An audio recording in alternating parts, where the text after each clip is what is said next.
This is Do It for a Living, your source for inside information on the future of automotive performance. Stop being afraid of doing something that you've wanted to do. There's a lot of people that are afraid of failure. And there's a lot of people that say, well, you know what, if I do that, if I hit on that girl, she may say no. Or if I do this, it may fail. If I apply for the job, I may not get it. And I've seen a lot of people that, that they're kind of in a standstill and they have so much potential and they waste it. What's holding you back from starting or growing your business into what it can be? Well, if you're listening to this, it's not a lack of information. What you're about to hear is all you need to get motivated and start making waves. Do It for a Living podcast details the journey of today's true players in their own words. Find out how they broke out so you can too. The time is now. The time is always now. So I'm here with Damian Borroto from Bellic Industries, and we're going to talk about all kinds of stuff, including the crazy theft and rebirth of his sport front-wheel drive cars. Damian, how's it going, brother? I'm hanging in there. How are you doing today? I'm living the dream, baby. Aren't we all?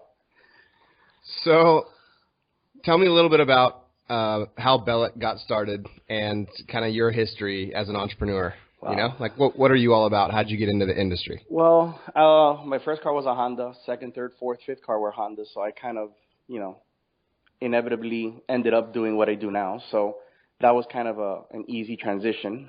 Since high school, first car was an old Accord. Bought it, no motor. That's the struggle. So put a motor in it, Finally got it running. Didn't even know how to ride stick. Stalled it 100 times, finally got it right. Rode it to school. So then I got an Integra.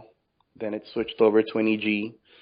Then I got another turbo Integra. So, little by little, that's just what I've been doing. I was a B series guy by, not really by choice. I guess that was the only option back then. Back in, 99, 2000. So, the Honda deal has always been my thing. And then I switched over, to K-Series, and now I'm a K-Series guy. But, yeah, overall, I started, it was always a hobby, like I'm pretty sure it was for you and everybody else that does what we do now. And then we figured we can make some money out of this, so why not? Right. So you said the struggle. So tell me about the struggle. Like, what was your upbringing like? Where'd you grow up?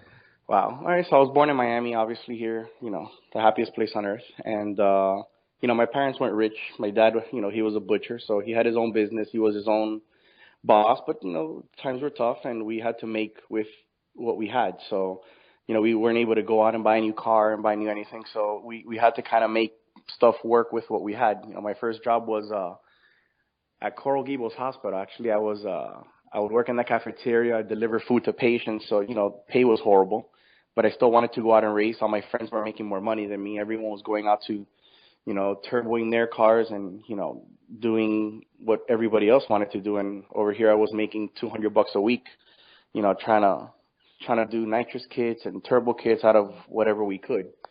So finally, I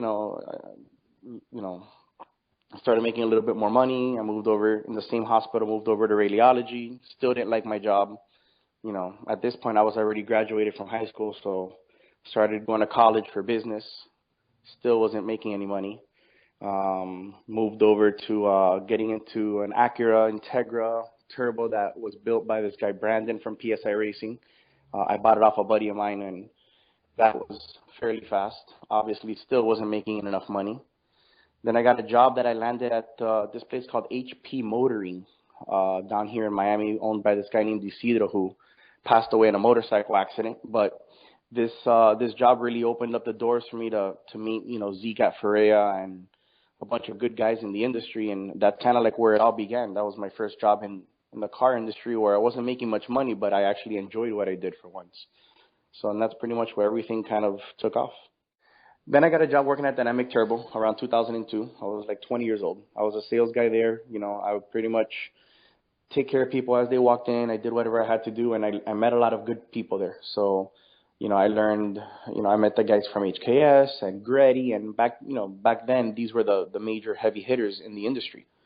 So for me, it was a good idea, to meet these people and get these people, get input from them and get everything going with them. I was at Dynamic Turbo for a year. I left Dynamic Turbo. I started working over at South Florida Performance. So I started over there. Actually, I didn't start working at South Florida. I started becoming more affiliated with South Florida, and we started building an all-motor car, my old YDK, the one that eventually ended up getting stolen, but we'll get into that later. So that car was an all-motor V20 VTEC. Later on, I got that car tuned over by this guy named John at Vapor Trail, which I haven't heard from in a while, but he's still around. And that car was all motor. I ended up going to a turbo EK. The same EK ended up obviously getting turbo, then K series or whatever. But back to what I was saying, it's I started becoming affiliated with South Florida, which I also learned a lot from Frank Smith. I ended up then after that working at HP Racing Wheels. Like I said, it's been a fun ride. I've worked at a bunch of places. I've learned a lot from different places, and I've learned a lot from different people. And just take the goods and the bads and kind of just form my own opinion as to what I should and should not do. Right. So you worked in all these different places. Are these all there in Miami? Every one of them was in Miami. Yeah. All of them. There's a pretty big scene there. It was. Yeah. Little by little, they've been falling off. Like I said, there's this guy Isidro that he passed away. Dynamic Turbo closed down. South Florida Performance. It's funny because where I'm at now here at TD Autowerkes used to be South Florida Performance, and I bought them out. And so when I moved in here, it was already a functioning business. I had computers, I had a lift, I had everything. So that was a smooth transition. So obviously they're no longer. And shops come and go. I'm pretty sure. You have Kaizen Speed, so you know what it's like. And I'm pretty sure in your area, everybody wants to have a shop because they think it's cool, and my friends think it's cool, but they don't realize that it's a business just like a restaurant or anything else. It's work. It's not all fun and games. Right. So when did you open up TD Autowerkes? Well, TD Autowerkes started off in a little garage back in early 2006.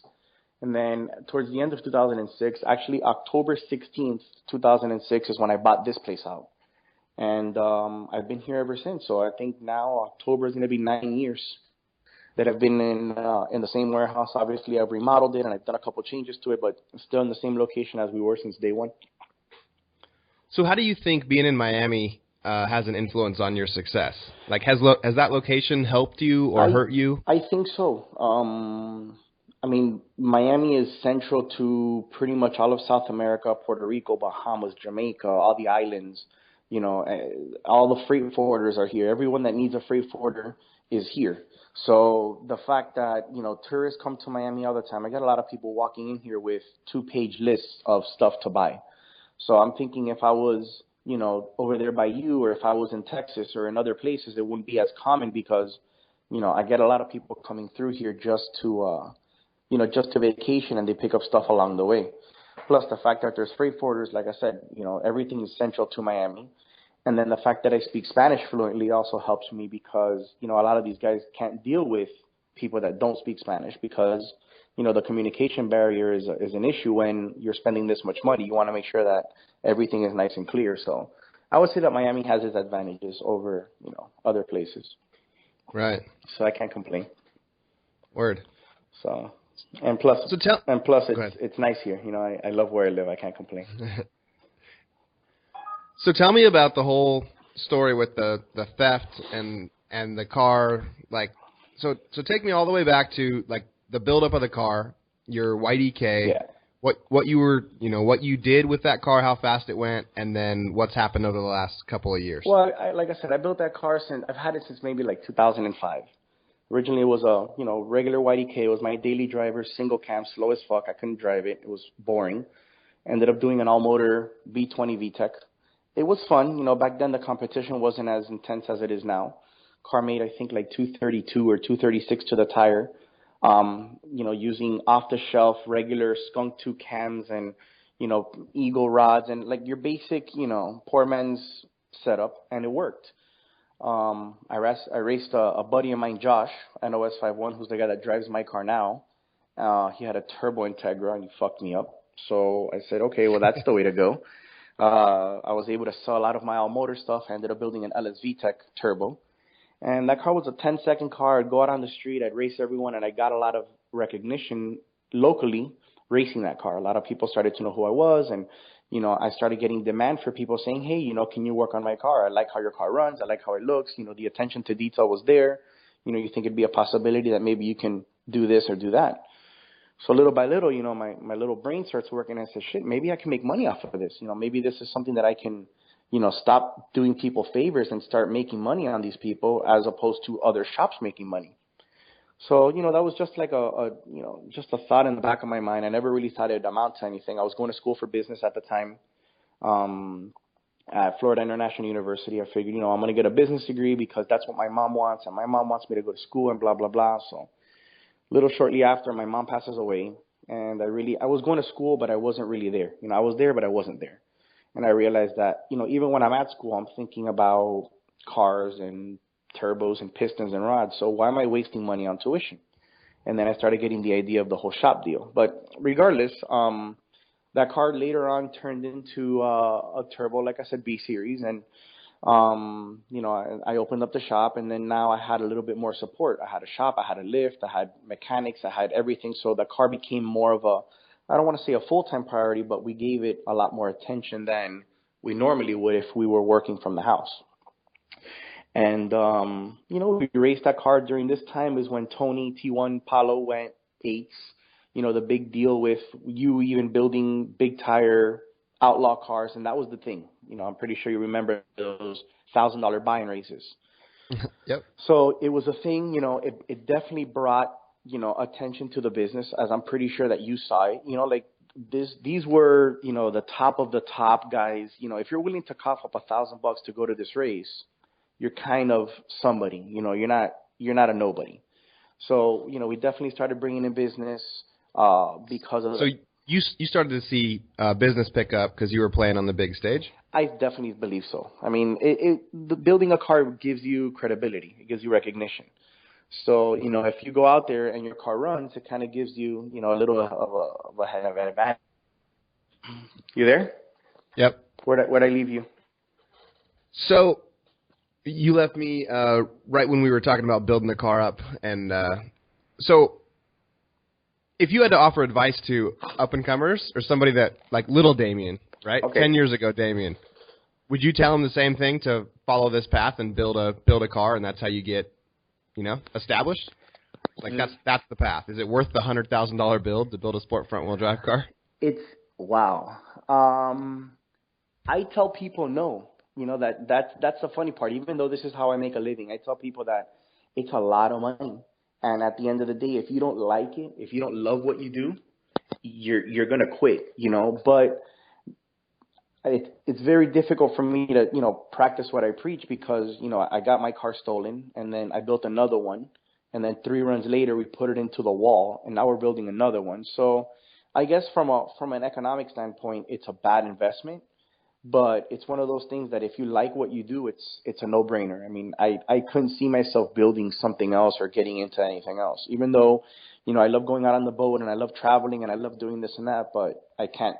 It's like one of those addictions where you say you're going to quit, but you're back at it, So take me through that process. So you're still building up the car, like I'm building up the car. We finally YDK's turning some heads. The white keeps doing work. I got tired of the white. I ended up changing the color of the car. The car now is gray. At this point, when I changed the color of the car, I'm making a little bit of money. I started, I opened up Bellic Industries. So obviously I wanted a new look for the company. I painted the car. I started obviously now making more money.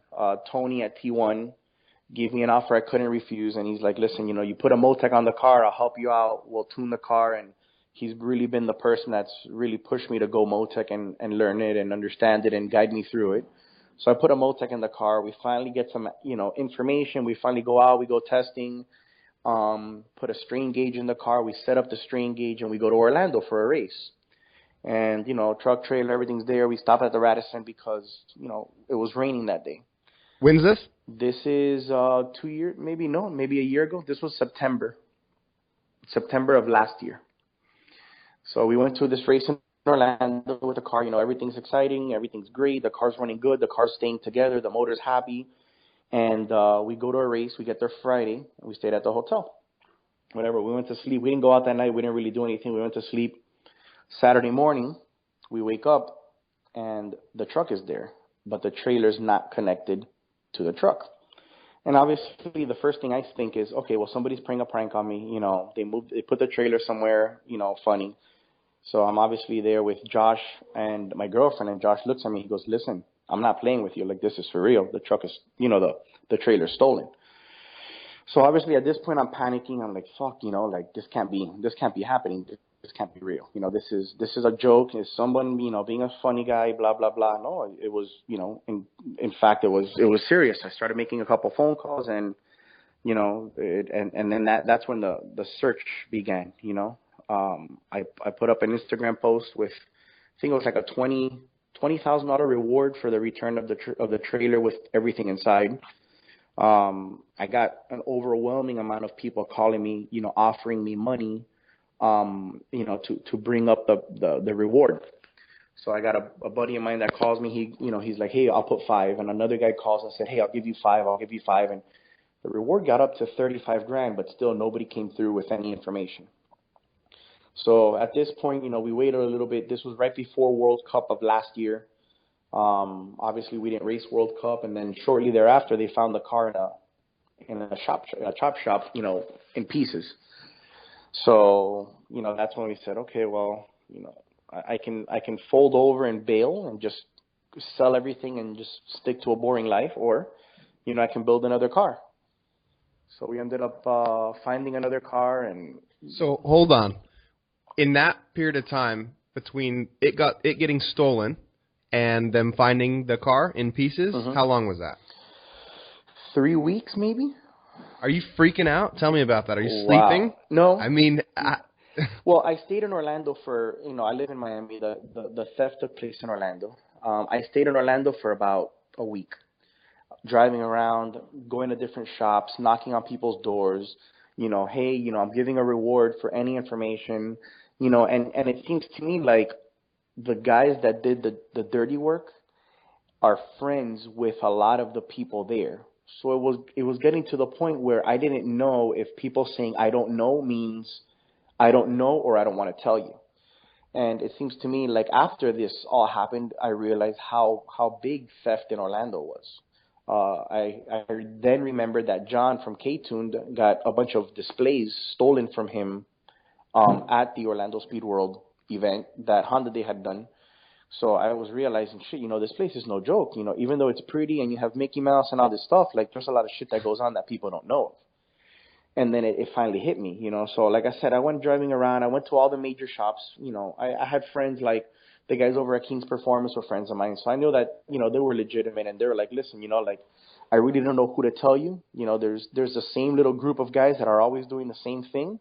He's like, but we don't really know. Obviously, we had detectives on the line. I hired like private investigators. And then finally we got you know, they set up surveillance at one particular storage unit. And, you know, I knew that they were under surveillance, and they're like, listen, you know, we have reason to believe that there's something going on in here because the toll booths all lead to this area. When they stole the trailer, they left a tag on the trailer. So obviously we had a record of where they had gone. So, you know, they end up setting up surveillance. I get a phone call from my detective like at 3 a.m. saying, hey, you know, we found these guys. They pulled in here. They opened this unit, and we barricaded them in. We got them. They're arrested. And I'm going to send you pictures of some of this stuff, and you tell me if this is yours. And then my heart dropped when, you know, I'm getting pictures, and I'm like, fuck, that's my hood. Oh, shit, that's my hatch. Oh, you know, this is this. And then, you know, that's when I little by little started to realize that, okay, well, this is my stuff. You know, this is definitely, they found it. So I was a little bit relieved because they found, you know, the people that had done the work, but I was pissed because I was still a little bit of me hope that the car might still be in one piece. You know, maybe they're storing it because, you know, they're kind of afraid that maybe, you know, they're going to get caught. So maybe it's just sitting there and I can just drive it out and make it to World Cup. But yeah, that didn't happen. So that's like the craziest story, but it gets even crazier. It does. So you get some parts back. What'd you get back? Well, the good thing is that the detective, like, there's this little box here, and it's a little gold box, and it says M800. is this yours? And I'm like, oh, fuck. Okay, that really was the turning point where I said, okay, well, I got my Motec back. So I know for a fact that, you know, I'm able to build something else, because that was like the biggest hurt was the M800, because it's such a small little box, and it's so valuable, and it does so much that I couldn't see myself spending another $5,000 on another one. So I got that back, and then there's a couple little things that we got back, and then, you know, the support, that's where I started to realize, you know, how much support I was getting, because I get Precision calling me, hey, you know, we can help you. And then John from K-Tune has been like a blessing. So Vibrant comes and says, hey, listen, you know, go on our website, whatever you need, just write us an email and it's yours. And K-Tune did the same thing. And then we have Ferrea and Victory Precision, like, you know, the Nick over there at the sleeving company, at Victory Machining. And then everyone's like, hey, you know, we want you to build another one. And then my girlfriend was like, listen, you know what, like, it'd be a shame for you to not build another one. So the fact that we got the Motec back, together with all the help that we got from all these vendors, you know, it was a no-brainer in, you know, we can't just roll over. You know, we have to do something else. Now, the bright side of all of this is that I guess all this media attention that the shop was getting due to the theft, you know, the attention that the shop got over a 1-month span was intense. It was, you know, I went from like 3,000 Facebook followers to 10,000. And all of a sudden, you know, we're getting people calling and people ordering stuff, and it's attracting attention to the business. And I was like, you know, I never thought that something so shitty can turn into, I'm actually making more money now, that even though it's negative, what happened to me, it's still people are bringing attention to the shop, and I'm able to turn it into something somewhat positive. Yeah. So, you know, I got a phone call maybe a week later that they found my trailer with my toolbox inside. So I recovered that. So realistically, what I actually lost was the car and all my spare parts, which, you know, it was probably estimated, you know how much these cars go for. But for the most part, you know, some of the good stuff I was able to recover. And, you know, it kind of helped offset the cost of the new build. Right. So, yeah, I mean, it's been an interesting year for me, I guess you can say. So that's crazy, because when that happened, people were sharing that for weeks. Yes. You know, the picture of your trailer. And so it was getting all kinds of exposure. But, like, I feel like the whole community came together. They did. I feel like that was pretty cool. I was seeing it over and over and over on Instagram. Even people and that Facebook. I didn't know, you know, people were calling me saying, hey, you know, like my Facebook messages, I get 30, 40 messages like, hey, you know, keep your head up, blah, blah, blah. People that I didn't know, you know, you have Facebook friends of people that you see, but you don't really know who they are. And I was getting tons of attention and people calling and saying, hey, you know, we're really excited, you know, that they found these guys and this and that, you know, and then, you know, every single person that would share it, I would see this, and I'm like, shit, I don't even know who you are, and you're here, you know, nice enough and have the courtesy to go out and do something for someone that, you know, that you don't even know. So, yeah, it definitely showed me that a lot of these people that you don't even know can definitely, you know, lend a hand out when you need it. Right. So now you get another car, and it's full steam ahead, right? Yeah. Building the second sport front car. So then the Carrot was built by Josh, like 5 years ago. He sold it to this guy named Kurt, and the car sat there for years. And, you know, during this whole like up and down of the trailer got found and we're getting ready for World Cup and all this bullshit that's going on, I get a phone call from Kurt. He goes, hey, you know, I put an H22 in the car, but the car doesn't run right and I'm tired of it and I think that you should have the car. So I talked to Josh and this and that, and we're like, fuck it, you know, like we have all the support. We already have, you know, all the backing from all these major manufacturers saying that they'll help us if we build something else.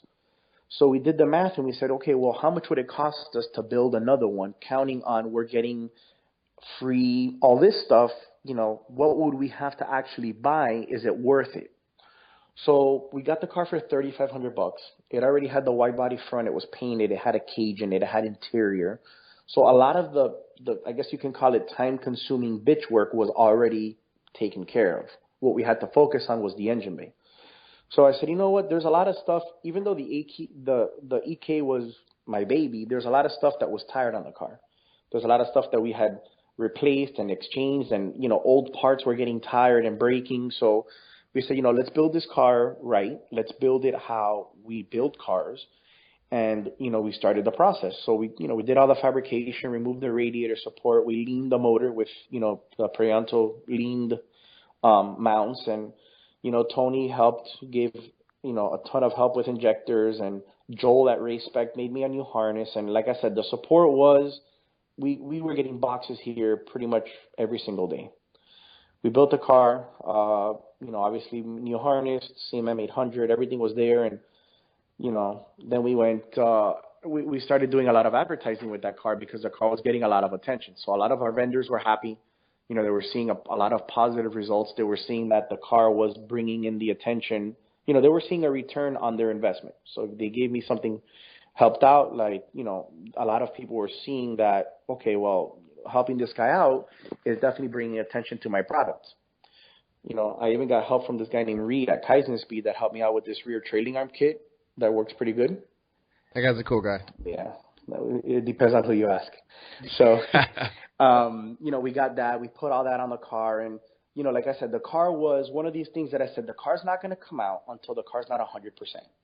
You know, so I got your, you know, obviously your rear, the front, and I got the obviously new, beautiful Bellic Industries wheels on it.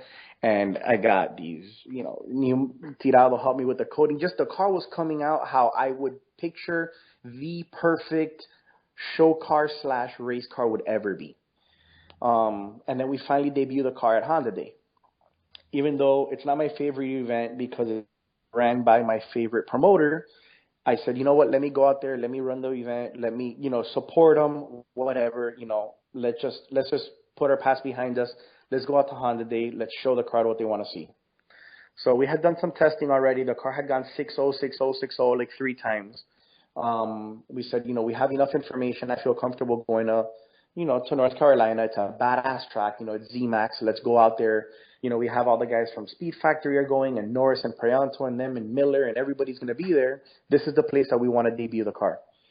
You know, the car goes 920 first hit. Car goes 920 second hit.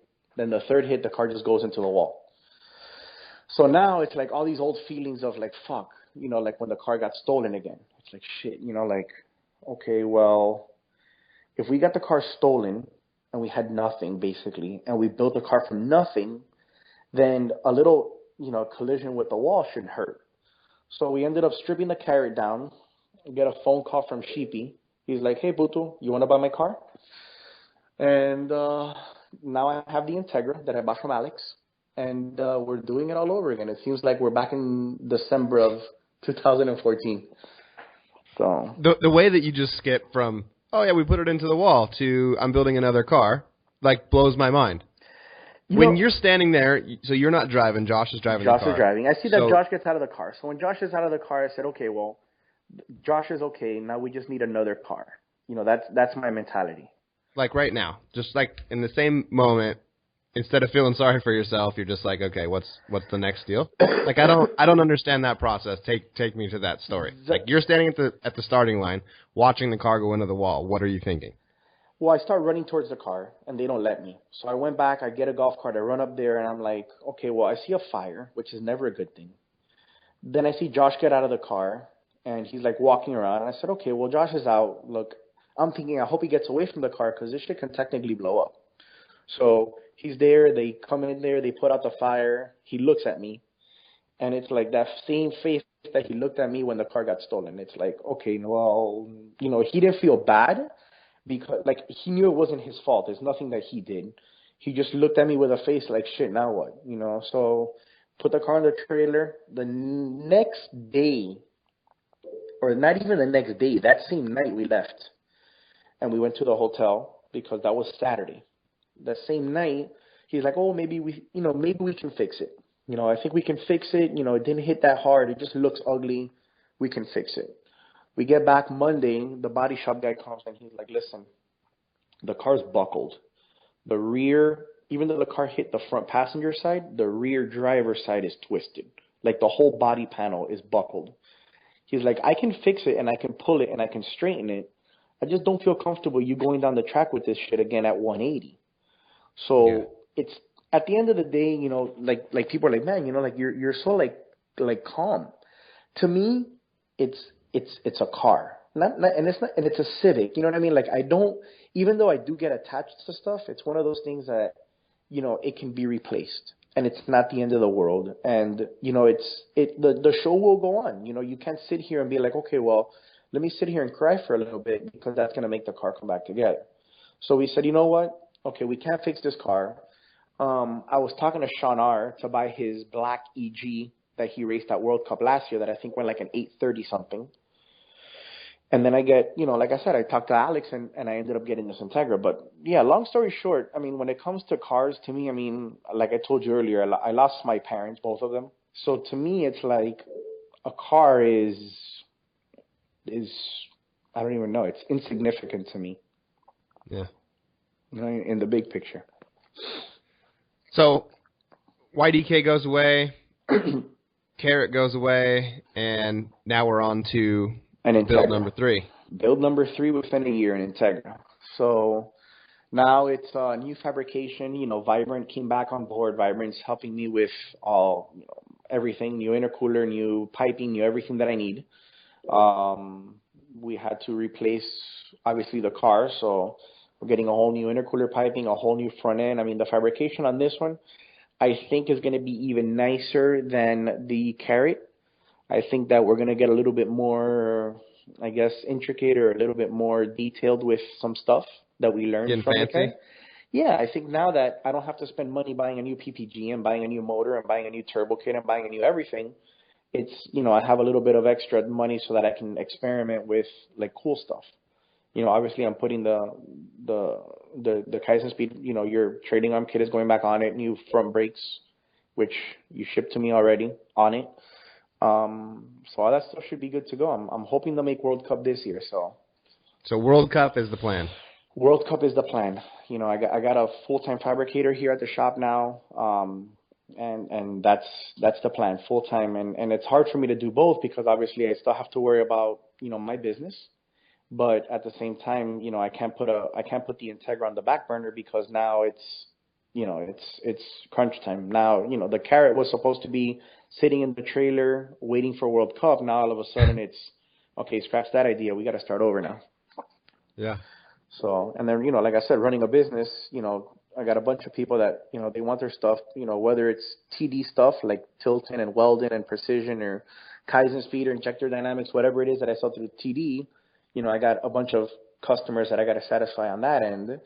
And then I got a bunch of customers that I have to satisfy on the Bellic end. So, like, for me, it's very difficult to you know, manage everyone while still being able to have a life and 2 kids and a wife and then still have a race car. So it's, you know, delegating work has been a little bit difficult lately, but I think I got it under control. So what's your typical day then? So that leads me into the next question. So, like, what time do you show up? How late are you there? How many days a week do you work? And how many years has that been going on? Well, like, what's it take to run a shop and 2 businesses? Lately, it's been very laid back. I've realized that stressing is not a good idea. So even though inevitably you do stress, my typical day, it depends. Most of the time I wake up. Show up at noon? No. I'm really good when it comes to my timing. You know, either I take my son to summer camp, which is what I've been doing lately, Caleb. Take him to summer camp. I go have breakfast. Sometimes I meet up with my girlfriend to go have breakfast. I get to work at 9, answer emails from 9 to maybe 10, 10:30. Do phone interviews from 10 to 11. And then I go to lunch maybe 11:30, come back at 12:30. I mean, it's very laid back now. You know, it's very, very laid back because fortunately for me, I have a lot of dealers that do the work for me, I guess you can call it. So most of the time, you know, when something sells, I'm not dealing with the customer directly. I'm just getting an email with a purchase order that says send 2, 13-inch wheels to this guy in Alaska, and then that's my job. So I don't, I'm more of like a background kind of guy now. I don't do face-to-face customers unless someone walks in here. But for the most part, it's just handling purchase orders and shipping things out to different customers. So usually, after lunchtime, I get back to the shop, and I overlook what's going on with the Integra. Do we need to buy anything for the Integra? Do we need to next day air anything? Whatever. And then once I'm done with that, either we have a car to dyno or to tune. And usually I'm out of here by 5:30 in the afternoon. I don't work Saturdays or Sundays. That's usually a Monday through Friday, 9 to 5:30. Sometimes I'll stay late till 7, but, I don't have the lifestyle that I used to have when I started. When I started here, it was, we got a dyno, we're here till 2 o'clock in the morning, and it's a hangout, and all my boys are over. That's not the case. So I feel like a lot of people have that mentality, and all their homies are hanging out, and you're on the dyno, and you guys are always working on the car and stuff. But a lot of those places usually go out of business. Yes. So was there ever a time that you were like, look, this isn't a hangout anymore, you guys got to get the fuck out? Since day one, there's shops around here that have televisions. There's no need for a television. There's shops around here that have like a PlayStation or an Xbox, because they feel that getting people to come in to play video games means that they're going to spend money. If you see the view that I have now on my desk, I don't even have a chair for someone to sit on. So my office has my chair, and that's it. So if you walk in here because you want to buy something, chances are you're going to come in here, I'm going to make you an invoice, you're going to pay me, and I want you to leave because I got stuff to do. So it gets to the point where your buddies don't make you any money. It gets to the point where you realize that, there's only X amount of hours in a day. And if you're going to be here hanging out with your friends, when the rent is due and your landlord comes in here between the 1st and the 5th, and you got to cut him a check, the guy that was here the other day hanging out on the dyno doesn't pay the bills. And I mean, in the last year, there's been a bunch of shops that had everything going for them, and they just couldn't make it. There's shops walking distance from here that went belly up. There's shops that had dynos, 2 shops that had dynos, 3 shops that had dynos that closed down. And, it's just they all had that, hangout, I guess, mentality in common, or, at least 2 of them. One of them was a little bit different, but most of these shops where, people go in there, they hang out, they chill, they drink beer, they're there until midnight. And it's not that it's just not my thing. It's not my lifestyle. I'd rather go home and watch TV than sit here at a shop all day and put cars on the dyno. So I guess it's just part of my personality of, it's not, this is my work. If I wanted to hang out with my friends, I would hang out with my friends, and I would go somewhere to hang out with my friends. Work is a place to make money, and you come here. If you're not making me money, I don't really need you here, and it's kind of like a dickhead mentality, but a lot of people try to cross that line because, it's just unfortunate or fortunate, I guess, that we do, like what we do for work is fun. But there's still a thin line. Like I tell people, even a porn star gets tired of going to work after a while. It's still work. It's fun at first, and everybody says, shit, I'd love to be a porn star. But at the end of the day, it's like, shit, I got to do this shit again. Like it's not fun anymore. And that's kind of like, where I'm at. Like we have cool jobs like you do. And, a lot of the guys that have shops is fun. But at the end of the day, I got to eat.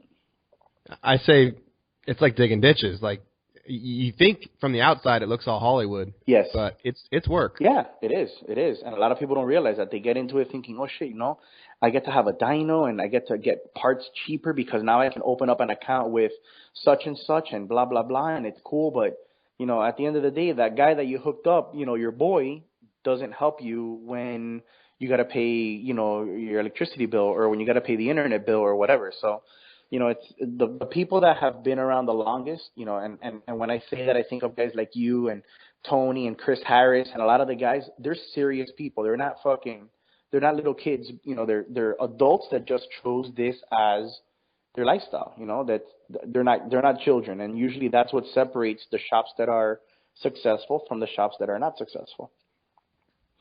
Yeah.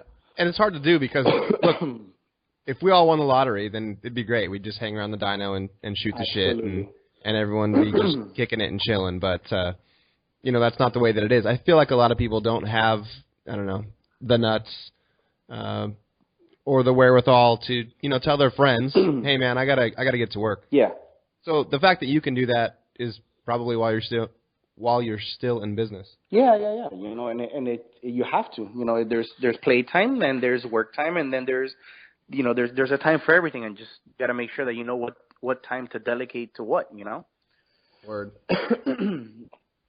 So, what are you doing right now that's got you fired up in business? Like, how's Bellic going?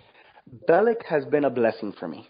And Bellic has been, I would say, the one thing that I've been passionate about or really motivated about since I opened the business. Because what happens is, like, even with TD, yes, I sell precision, but so do you, and so does everybody else. And I sell welding, but so do you and everybody else. And I sell competition clutch. And, you go down the list, and there's nothing that I sell that you can't buy from somewhere else. You know what I mean? Right. What's your competitive advantage? What's your value? Correct. Why buy it from you? Correct. And then it gets to the point where a lot of these vendors are thinking, okay, well, what's the bottom line? I need to sell this much because I sold this much last year.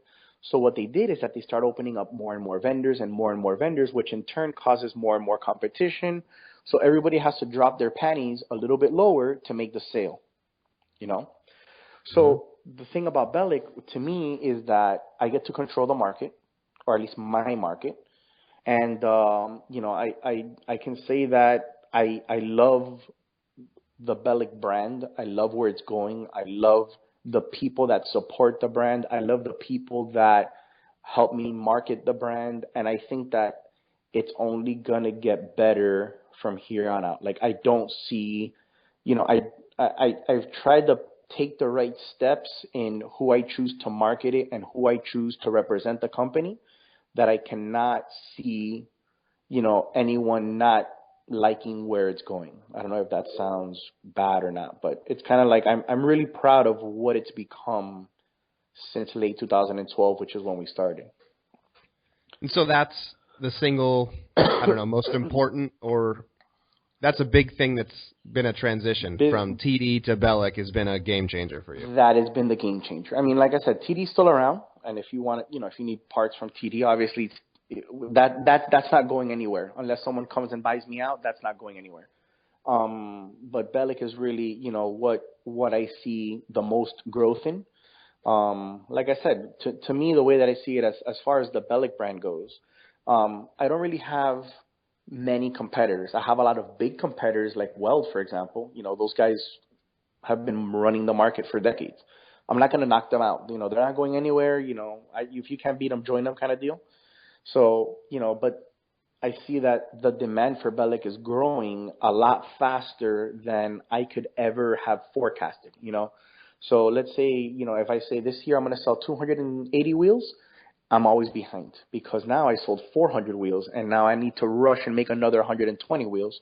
So the fact that the business is growing exponentially, it gives me motivation to put all my time and effort into that versus selling a product to make 10%. Right. So I really see that being the next, that's where I see my future headed as far as business is concerned. So what's the most successful method that you use to promote Bellic? How do you get the name out there? Well, like we stated earlier, I've been doing this for a long time. So when I was racing against Tony at the Outlaw race, I think you were out there, I shook a lot of hands. I met a lot of people before Bellic was even, an idea. So when Bellic came about, I went through my contact list and I called everyone. I said, hey, listen, I'm starting up this company. And I really would love for you to help me promote it. So I had to put my wheels on a lot of the heavy hitters. As you can see, like Speed Factory, all of their cars are on my wheels. And all of Norris's from Preonto Racing's car are on my wheels. And then, the new Integra that they're releasing, that version 2 Integra, the SuperTech car, is also on the wheels. And then we have a lot of the all-motor guys, like the guys from Humble. So the way that I figured is there's a reason why Nike puts Nikes on LeBron. And there's a reason why big companies endorse with the heavy hitters that are on the top of their game. So if Nike does it and Reebok does it and everybody else does it, then that must work. That must be something that gets the people talking. So I think that the single most effective method of marketing that I've had is getting a deal where, I made it, Speed Factory started running the wheels, and like I said, Norris and everybody that's pretty much on top of their game. I mean, Lon she's won 5 consecutive events in the all-motor class. I mean, that is something that I can do a front page ad on any magazine, and I don't think it would get the amount of exposure that doing that. Same thing with you, like your trailing arm kits. Your trailing arm kits are on every single person that is running the top of their game. When I see them on my wheels, I notice that little, Kaizen Speed half moon sticker over the fender, and it's exactly the same thing. Like, I guess we have the same idea where, we're gonna bombard these people with so much Bellic that they're gonna be forced. Like, doesn't matter which direction you turn, you're gonna be, I want to spam you like with wheels until you have no choice but to just accept them. I guess it's annoying, but it's been working. Well, I mean, you got to think about it. When you're building a car, you're looking to the people who are winning, right? And you want to know what they're doing. Correct. Right? I mean, it's pretty simple. Of course. Vibrant sponsors Cole, and I'm pretty sure that if they weren't seeing a return on their investment, they wouldn't continue to sponsor Cole and the Speed Factory crew. And Drive Shaft Shop helps Norris, and Clutch Masters helps Norris, and Tile helps Norris, and every single person. Blackworks just jumped on board with the with the Speed Factory cars, and you have a competition Clutch. So these guys are going out there, and they're definitely seeing a return on putting their name and their product on these big name racers. So when it came down to doing marketing, that was my number one thing. Then this guy Dan from the Soft Spot, he's out there at these events. He's a photographer for all of these events. And it was a no-brainer that when I needed someone to take pictures of my wheels and market them, he was the go-to guy. I mean, he's already out there. He's a great photographer. He's a good guy. He's a good friend of mine. It was a no-brainer to say, you know what? Like, you're already out there. Take some extra pictures of these wheels. Help me put them on my website. Help spread the word. And it spread like wildfire, So little by little, now every single time that someone's on the wheels, it's free marketing for me. You know what I mean? So I see it as an advantage as opposed to, let's say, for example, like Tony with ID. Every single car out there can have a set of IDs and nobody would ever know because they're under the hood between a fuel rail and an intake manifold that they all look pretty much like an injector. The difference between that stuff and my wheels is that I don't need you to run a Bellic sticker on the car to market me. You're marketing me whether you like it or not. Yeah. You know what I mean? Yep. So, Damian, tell me what's your Achilles heel? So we've talked about things that work for you, but what things have held you back? Like, what's held you back from creating Bellic sooner or being, what holds you back from being bigger, super successful, bigger, like not just in Bellic, but in business and in life? Like, what's your Achilles heel? What are you not good at? I'm not good at. Wow, that's a tough one. I've noticed that everything that I put my mind to, whether I figure it out the first day or the first week or the first year, I figure it out and I get it right. I would say that the one thing holding me back is, like most businesses, money. I mean, if I had more money to invest, I definitely think that I'd be able to have more inventory and I'd be able to spread the line. I mean, right now, my number one goal is to get into the V8 market, the rear wheel drive market. Like I've seen even you have been pushing towards a little bit away from Hondas and getting into the V8 market. I don't think that I have the Honda market cornered. I don't think that I have the Honda market under control. But I think that my presence in the Honda market is pretty much already taken care of. I really want to get into Camaros and Corvettes and, Mustangs and that kind of deal, which I've been pushing on lately. I really think that that's what's going to take the company from where it is now to, 10 times bigger than where we're at, because those guys do spend money.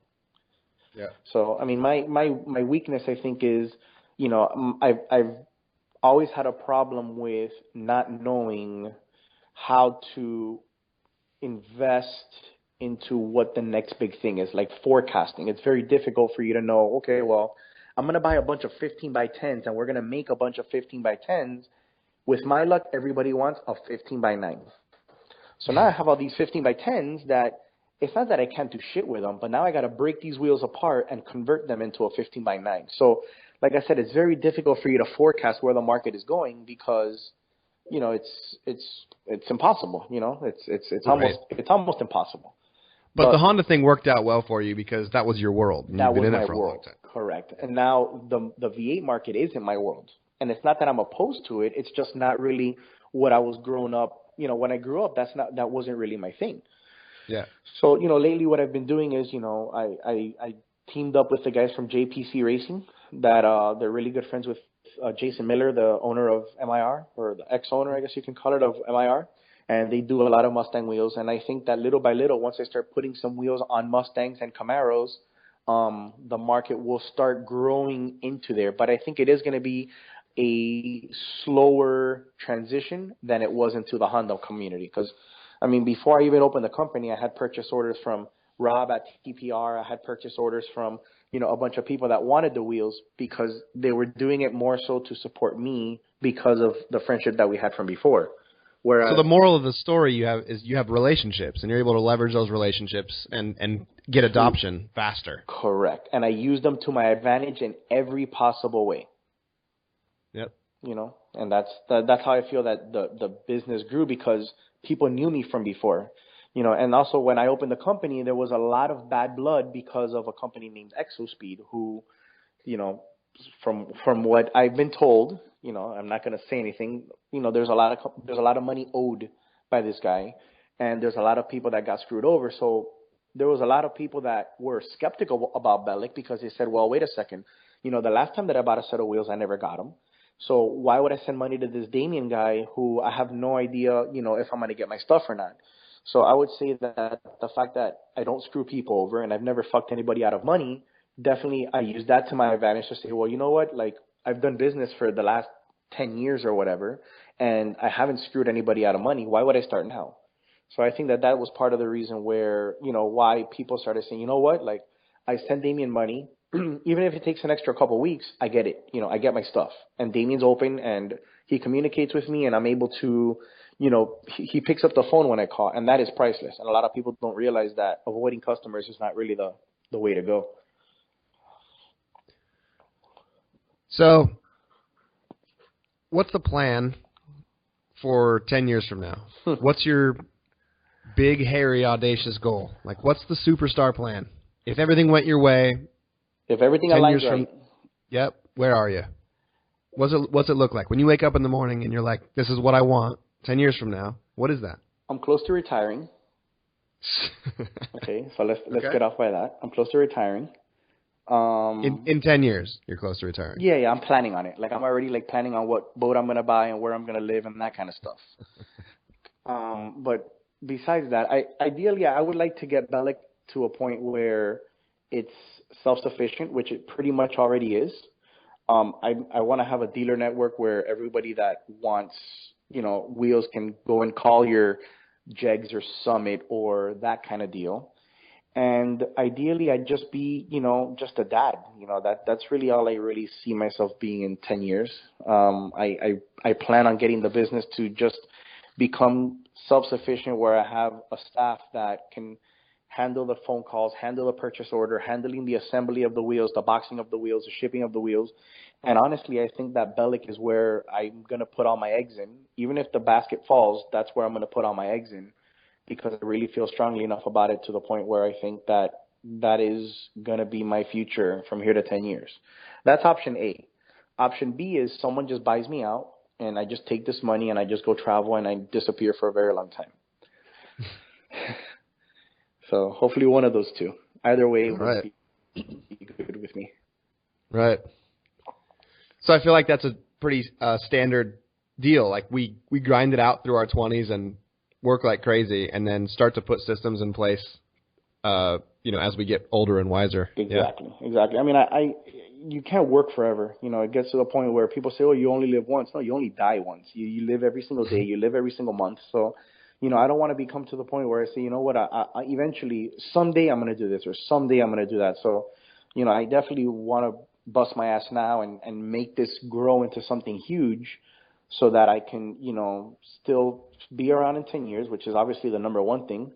And if I am still around and, everything goes according to plans, I definitely like to make it where, I'm able to supply a product that people like and that works, and that, everybody wins. The dealer's happy, I'm happy, the customer's happy, and that's pretty much all there is to it.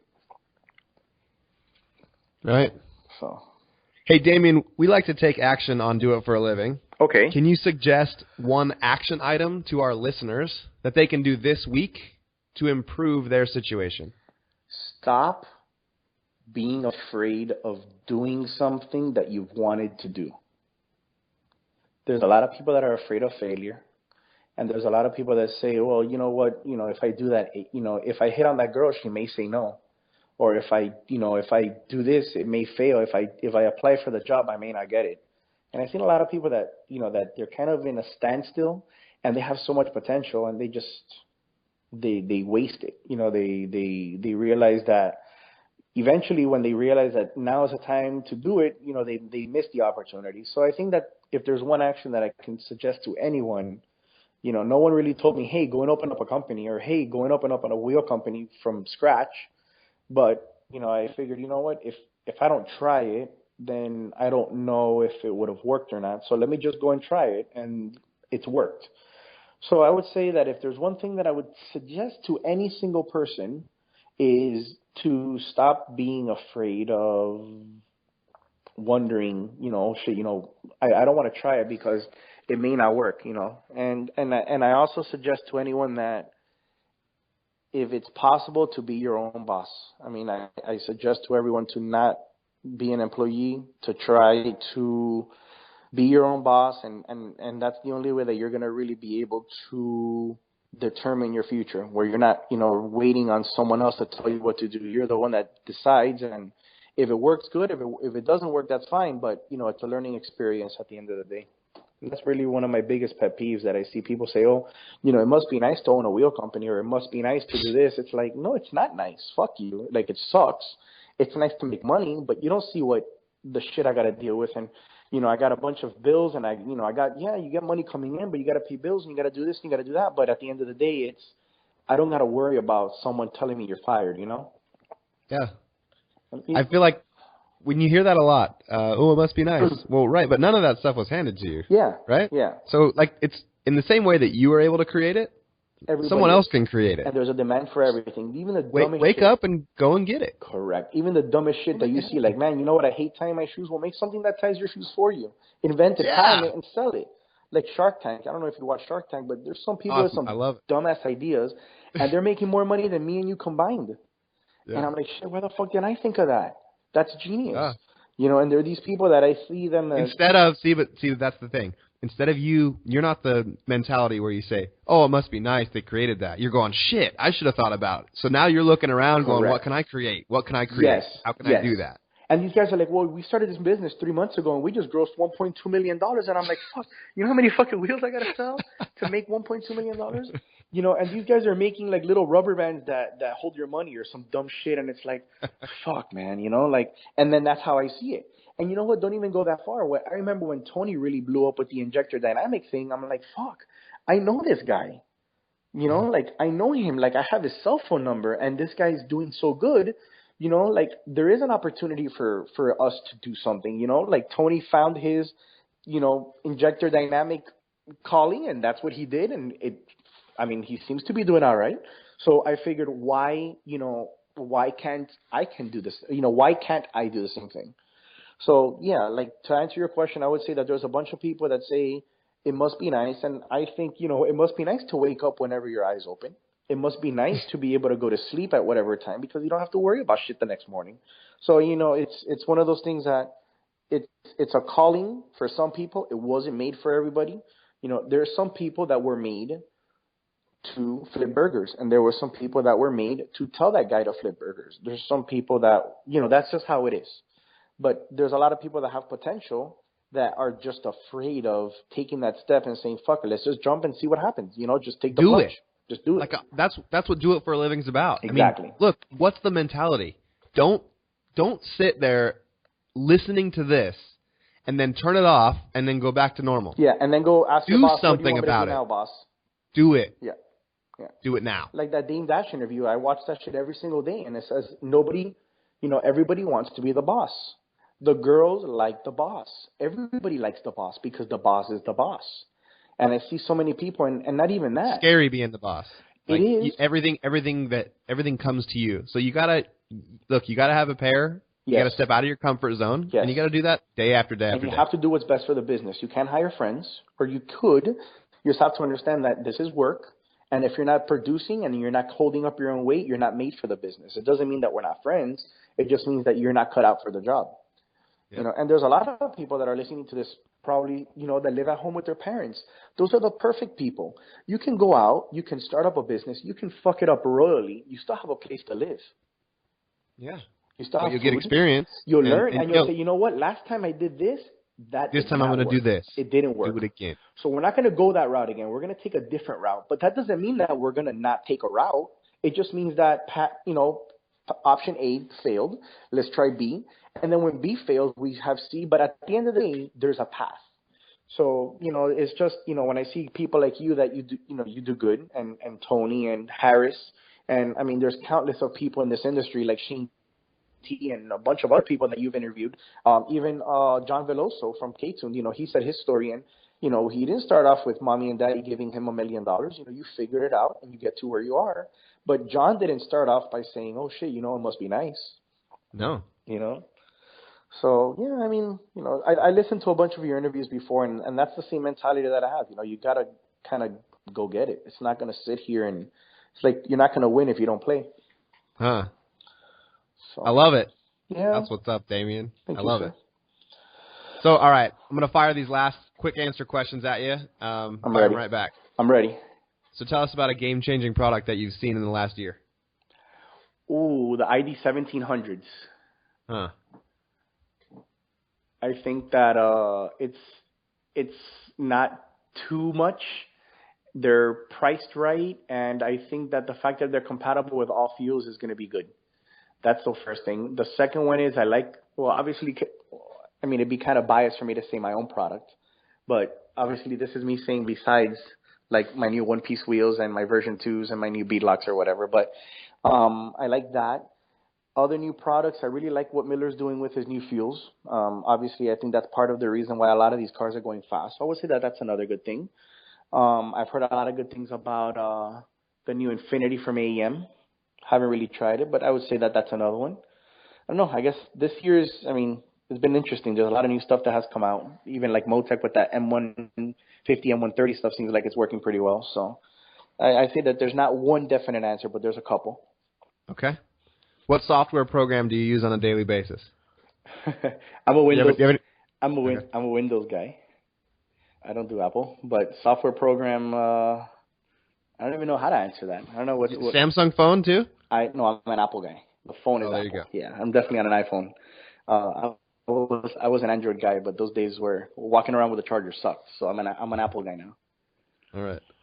How about a favorite app? Is there anything that you're Pandora. doing that's mobile? Okay. Pandora. I'm not doing any mobile apps. No, I really can't see how I can relate to anything mobile, but Pandora's my friend, and WhatsApp, obviously dealing with a lot of these international customers.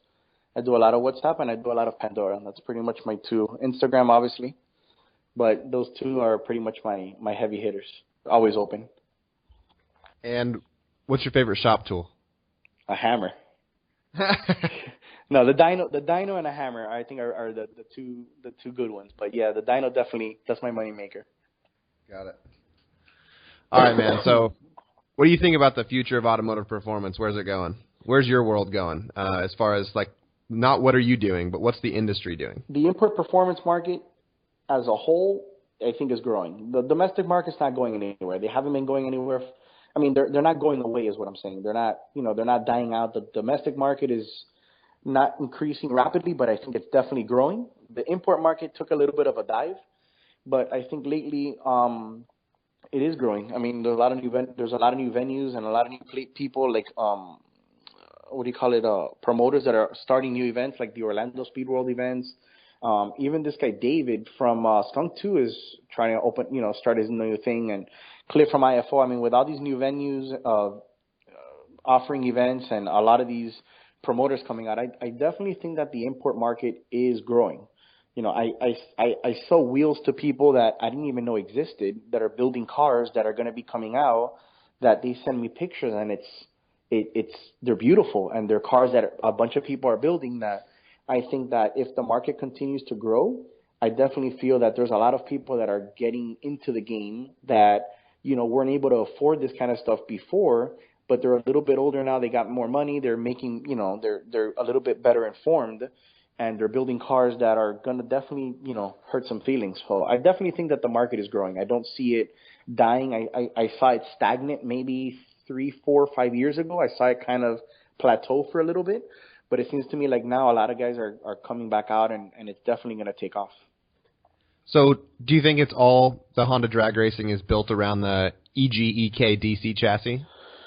Well, is that like 10 years from now, is that still going to be the chassis that everybody builds, do you think?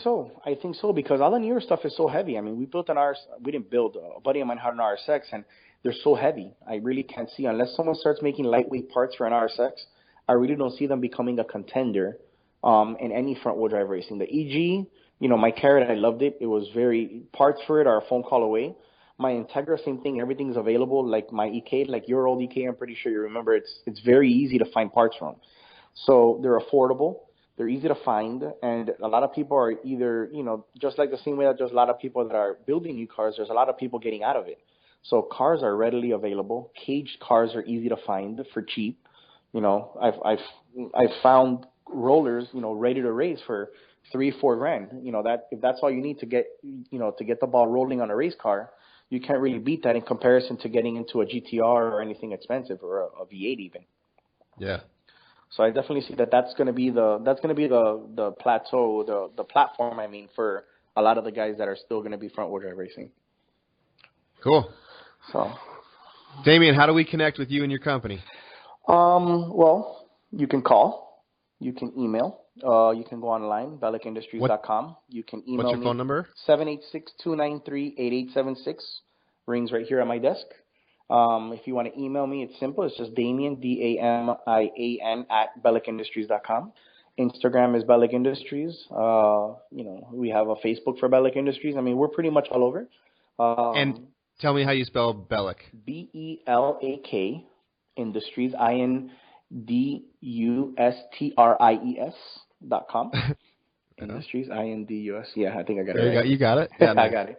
So yeah, I mean, it's you can find us online, which is pretty much the number one way of pretty much everyone doing anything nowadays. You can call us, which is actually preferred, or you can actually, if you really want anything from us, you can visit the website for our dealer list. We have dealers pretty much anywhere in the U.S., from California, Washington, up by you, all the way over here on the East Coast. We have Thailand. We have a really, really, really big dealer in Thailand that is pretty much owning the country. We have people in Puerto Rico. I mean, pretty much anywhere. And if you don't find anything near us and you want to become a dealer and you have a shop and you have the credentials, then we're more than happy to open you up as a new dealer. Boom. We can make some money on the stuff too. There you go. That's always good. Damian, appreciate the time, man. Thank you, Reed. I appreciate the call. And the fact that you put me up there with all these other people that you've interviewed is kind of flattering. So I appreciate you choosing me to speak to you for this hour of time. Absolutely. Appreciate it. Thank you, Reed. Talk to you soon. Bye. Thanks for listening to Do It for a Living. You can find out more about this guest, this show, and even details about what we just talked about at our website, doitforaliving.net. Check out the Facebook page at facebook.com/doitforaliving and tell us who you want to hear from. And most importantly, subscribe to the podcast. Click subscribe. Do it now. Seriously.